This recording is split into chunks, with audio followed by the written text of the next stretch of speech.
اور ہم ہی نے تم کو ابتدا میں مٹی سے پیدا کیا، پھر تمہاری شکل و صورت بنائی، پھر فرشتوں کو حکم دیا کہ آدم کے آگے سجدہ کرو، تو سب نے سجدہ کیا لیکن ابلیس کہ وہ سجدہ کرنے والوں میں شامل نہ ہوا۔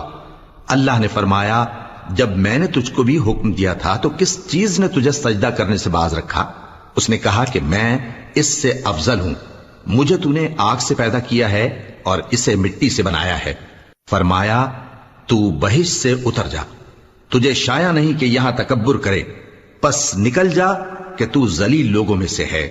اس نے کہا کہ مجھے اس دن تک مہلت عطا فرما جس دن لوگ قبروں سے اٹھائے جائیں گے۔ فرمایا اچھا، تجھ کو مہلت دی جاتی ہے۔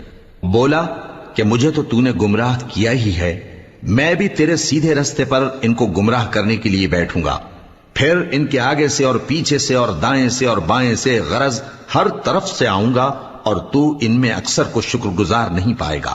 اللہ نے فرمایا نکل جا یہاں سے پاجی مردود، جو لوگ ان میں سے تیری پیروی کریں گے میں ان کو اور تجھ کو جہنم میں ڈال کر تم سب سے جہنم کو بھر دوں گا۔ اور اے آدم، تم اور تمہاری بیوی بہشت میں رہو سہو، اور جہاں سے چاہو اور جو چاہو نوش جان کرو، مگر اس درخت کے پاس نہ جانا ورنہ گناہگار ہو جاؤ گے۔ تو شیطان دونوں کو بہکانے لگا تاکہ ان کی شرمگاہیں جو ان سے پوشیدہ تھیں ان پر کھول دے، اور کہنے لگا کہ تم کو تمہارے پروردگار نے اس درخت سے صرف اس لیے منع کیا ہے کہ تم فرشتے نہ بن جاؤ یا ہمیشہ جیتے نہ رہو، اور ان سے قسم کھا کر کہا کہ میں تو تمہارا خیر خواہ ہوں۔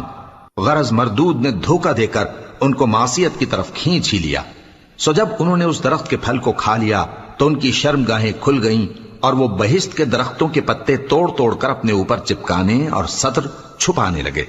اور ان کے پروردگار نے ان کو پکارا کہ کیا میں نے تم کو اس درخت کے پاس جانے سے منع نہیں کیا تھا اور جتا نہیں دیا تھا کہ شیطان تمہارا کھلم کھلا دشمن ہے؟ دونوں عرض کرنے لگے کہ پروردگار، ہم نے اپنی جانوں پر ظلم کیا، اور اگر تو ہمیں نہیں بخشے گا اور ہم پر رحم نہیں کرے گا تو ہم تباہ ہو جائیں گے۔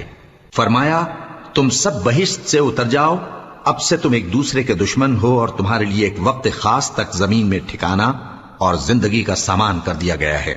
فرمایا کہ اسی میں تمہارا جینا ہوگا اور اسی میں مرنا، اور اسی میں سے قیامت کو زندہ کر کے نکالے جاؤ گے۔ اے بنی آدم، ہم نے تم پر پوشاک اتاری کہ تمہاری شرمگاہوں کو چھپائے اور تمہارے بدن کو زینت دے، اور جو پرہیزگاری کا لباس ہے وہ سب سے اچھا ہے۔ یہ اللہ کی نشانیاں ہیں تاکہ لوگ نصیحت حاصل کریں۔